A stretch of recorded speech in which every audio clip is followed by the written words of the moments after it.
जय हिंद स्टूडेंट। हम लोग पढ़ रहे थे क्लास 10 फिजिक्स चैप्टर 1 प्रकाश का परावर्तन। ठीक है, आइए इसमें आगे बढ़ते हुए आज हम लोग आप लोग को बताएंगे अवतल दर्पण में प्रतिबिंब कैसे बनता है। अब ये अवतल दर्पण में प्रतिबिंब सीखने के लिए सबसे पहले आपको किरण आरेख के बारे में पता होना चाहिए कि किरण आरेख कैसे खींचा जाता है, कहां से किरण जाता है तो कहां से गुजरेगा, ये बात आपको बिल्कुल पता होना चाहिए। अगर ये बात आपको पता नहीं है तो आप अवतल दर्पण में प्रतिबिंब या उत्तल दर्पण में प्रतिबिंब आप नहीं बना सकते हैं। तो सबसे पहले नहीं देखें तो पिछले वीडियो में हम बताए हुए हैं आपको किरण आरेख के बारे में, जाइए उस वीडियो को ओपन कीजिए, किरण आरेख देखिए, फिर यहाँ पे आइए, तब आपको अच्छे से समझ में आएगा। ठीक है, तो अगर किरण आरेख देख लिए हैं तो आइए यहाँ पे देखते हैं कि जब वस्तु अवतल दर्पण के फोकस और ध्रुव के बीच में हो तब कहां प्रतिबिंब बनेगा। तो सबसे पहले अवतल दर्पण बनाइए। ये हमारा क्या हो गया, अवतल दर्पण हो गया। ये हो गया फोकस और इसको बोलते हैं हम लोग सेंटर, और ये हो गया हमारा पी यानी कि ध्रुव बोलते हैं इसको। ठीक है, कह रहा अवतल दर्पण के फोकस और ध्रुव के बीच, मान लीजिए प्रतिबिंब फोकस और ध्रुव के बीच में यह। ठीक है, तो पहला प्रकाश यहां से जाएगा टकरा करके फोकस, प्रकाश यहां से गया टकराया और गुजरा कहां से, फोकस से। ठीक है, अब दूसरा प्रकाश जो जाएगा, दूसरा प्रकाश कहां है, सेंटर से जाएगा, और सेंटर से जो प्रकाश जाता है ये प्रकाश फिर उसी पथ पे क्या होता है, वापस चलाता है। यानी ये कहीं ना कहीं ये पीछे जा करके आपको मिलता हुआ प्रतीत होगा। ठीक है, तो प्रतिबिंब आपको बनेगा कहां, दर्पण के पीछे बन। ठीक है, ये दर्पण के पीछे क्या हो गया, प्रतिबिंब बन गया। इसका कहने का मतलब क्या है कि ये जब हम फोकस और पोल के बीच में यानी कि फोकस और ध्रुव के बीच में जब किसी वस्तु को हम रखेंगे तो उसका प्रतिबिंब जो है दर्पण के पीछे प्राप्त होगा।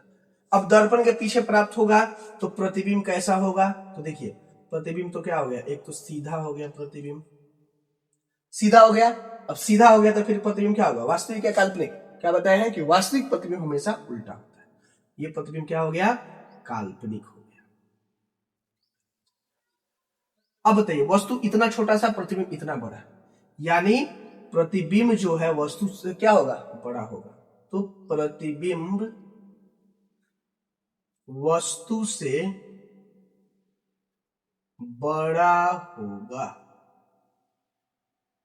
देखिए यही दो तीन बात आपको जानना है। सबसे पहले क्या कि किरण आरेख कहां से जाएगा और कहां से निकलेगा। तो फोकस और पोल के बीच में कोई किरण आरेख वहां से निकलेगा, दर्पण से टकराएगा, टकरा के फोकस से गुजरेगा, फिर सेंटर से जो जा रहा है ये टकरा करके फिर उसी पथ में वापस आ जाएगा। पीछे जब इसको बढ़ाएंगे तो कहीं एक पॉइंट पे जाकर के मिलेगा।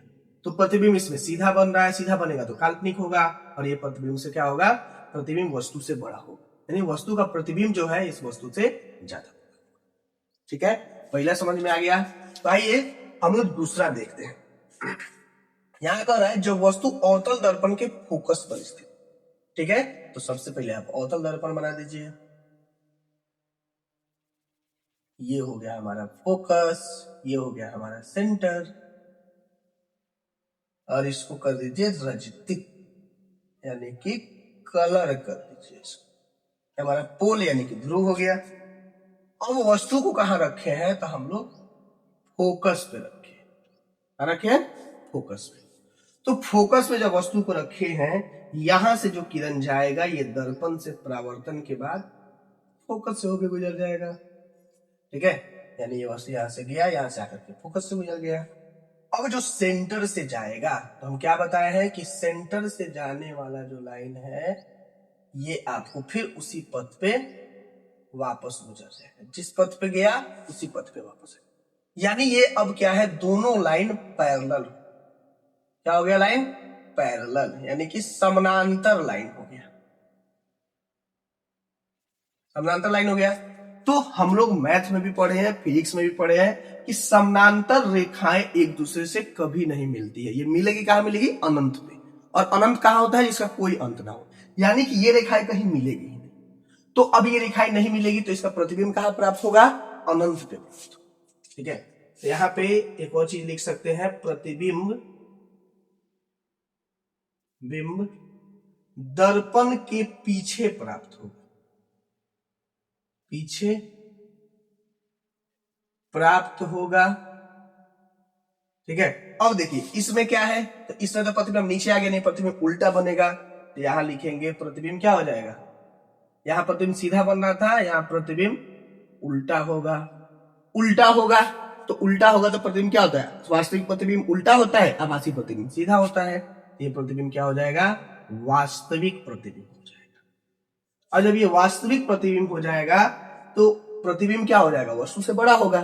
ठीक है, तो यहां लिखेंगे, लेकिन वो प्रतिबिंब प्राप्त कहां पे होगा, तो प्रतिबिंब जो है अनंत पे प्राप्त, कहां पे प्राप्त होगा, अनंत पे प्राप्त होगा। अब अनंत पे होगा तो बड़ा होगा छोटा होगा, किसको पता चला, अनंत का कोई अंत है नहीं। ठीक है, इस अनंत जिसको लिखते हैं। तो ये चीजें जो है हमारा अवतल दर्पण में अलग अलग जगह पे हम किसी वस्तु को रख रहे हैं तो उसका प्रतिबिंब कहां प्राप्त हो रहा है, ये इस चीजों को दर्शा। ठीक है, ये थोड़ा सा गड़बड़, ये जो है आपको ये थोड़ा सा यहां से ऐसे निकलेगा। ठीक है, यहां से होकर के थोड़ा थोड़ा ये ऐसे निकलेगा, थोड़ा सा गड़बड़ हो गया है, थोड़ा सा देख लीजिएगा कि ना, देखो आप लोग यहां से जा रहा है और यहीं पे फिर वापस आ रहा है। ठीक है, थोड़ा सा गड़बड़ हो गया था, चलिए नोट कीजिए इसको। आई होप आपको मेरा वीडियो पसंद आया हो। वीडियो पसंद आया तो वीडियो को लाइक करें, चैनल को सब्सक्राइब करें। आप हमारे साथ फेसबुक इंस्टाग्राम के माध्यम से जुड़ के आपकी जो भी समस्याएं हैं, समस्याओं को हमें भेज दीजिए। मैं कोशिश करूंगा जितना जल्दी हो सके आपकी समस्याओं का समाधान कर सकूं। तब तक के लिए जय हिंद।